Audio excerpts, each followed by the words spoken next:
Syederalun, jodoh dan kematian adalah sesuatu yang tak dapat diprediksi oleh manusia. Karena itu adalah hak sepenuhnya Tuhan. Hal itu juga terjadi pada bidan muda bernama Hiliati. Ia tewas tertabrak truk tepat 5 hari jelang menikah. Kecelakaan maut itu terjadi di Labakang, Kabupaten Pangkep, Sulawesi Selatan pada Senin 31 Mei 2021 sekitar pukul 9:10 waktu Indonesia Tengah.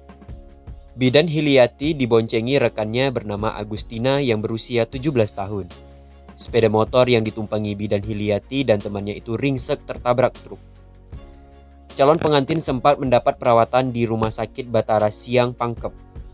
Namun, bidan muda ini meninggal dunia di rumah sakit. Bahkan, bidan Hiliati sudah mencoba make up sebelum resmi menjadi pengantin pada 5 Juni 2021 mendatang. Setelah dirias, bidan Hiliati sempat videoan bareng teman-temannya di akun media sosial TikTok. Hendrawan, calon suami bidan Hiliati, tak kuasa menahan rasa tangisannya ketika jenazah calon istrinya, bidan Hiliati, tiba di rumah duka. Dilansir tribunnewsbogor.com dari akun Facebook Aden Moh, terlihat calon suami tak kuasa menahan tangisannya. Pria itu pun bahkan sampai hampir pingsan. Sontak, 2 orang warga setempat langsung memapah Hendrawan, calon suami bidan Hiliati, ke rumah duka.